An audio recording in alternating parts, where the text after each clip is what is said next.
Neeraja Raghavan, Founder Director of Thinking Teacher, Bangalore. We work with teachers in schools across the country for teacher development.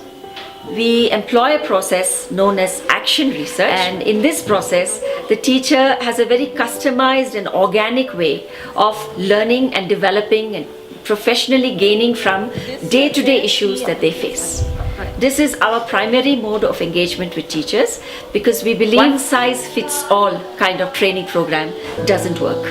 It's much better if a teacher takes charge of his or her own development, and we find that happening through action research. What is action research? Action research is actually a name given to something which probably a lot of us already do without knowing that it's called action research. And it is basically a simple commonsensical framework which begins by saying, what is my problem? I have to identify my problem. Having identified a problem, I try to understand the problem in depth. So I ask a few questions and say, why do I think this is a problem? How do I know it's a problem? How will I know it is no longer existing as a problem? Etc., etc. Having analyzed the problem, we then go on to identifying alternative strategies to address the problem. Once we identify different strategies, we select any one of them which we would like to implement and actually see if our problem gets solved along the way. It could happen that strategy 1 doesn't work, so we try strategy 2. It could happen that when we try strategy 2, we realize that this is no longer the problem, actually there's another deeper problem.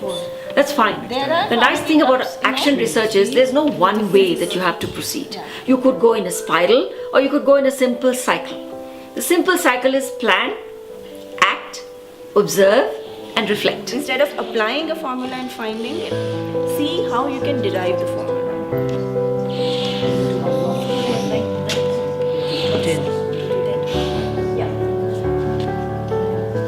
But whatever the case, once we've implemented a certain strategy, the time comes for us to reflect and review and look back and see, has this taken us anywhere? And by has this taken us anywhere, I don't mean only has this problem been solved or have we shifted in the way we look at the problem. It also means, have we shifted in the way we look at our own minds?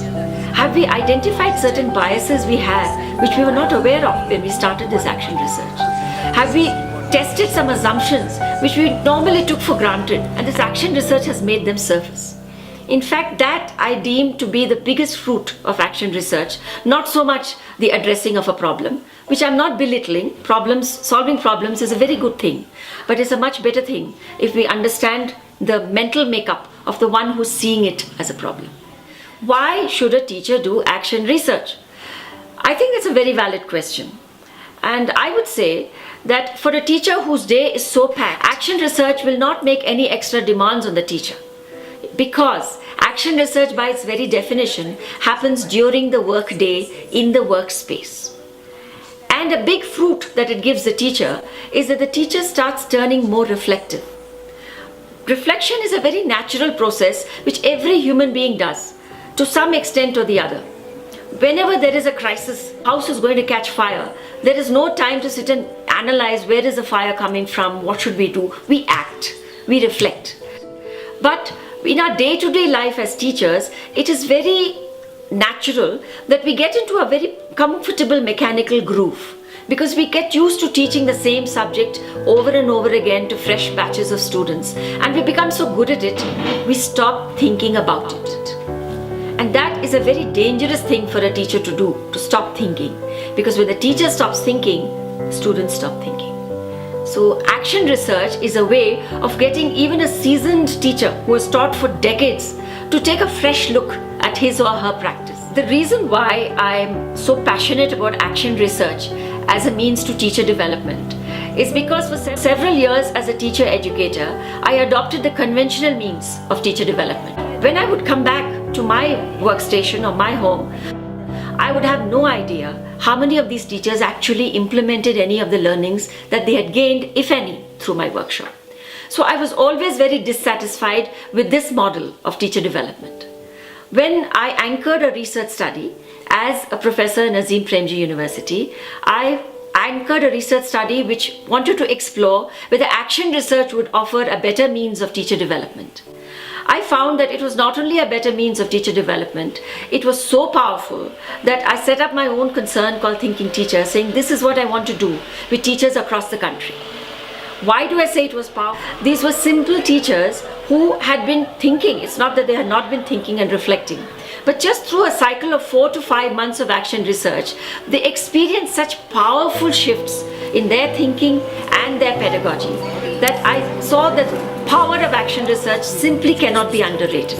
And through their documentation, a book that emerged is something which is going to be available for other teachers to learn from. And I felt that in our country, in India, the main weakness is that we don't document. We do a lot of good work, but we don't take the trouble to document it. And just through a simple act of documentation, we make it available to so many others who can also learn from it and add their documents to it. And this will build up a database of case studies of teachers who take charge of their own development and don't wait for that teacher developer to come and take away their one holiday and teach them something which they may or may not want to learn.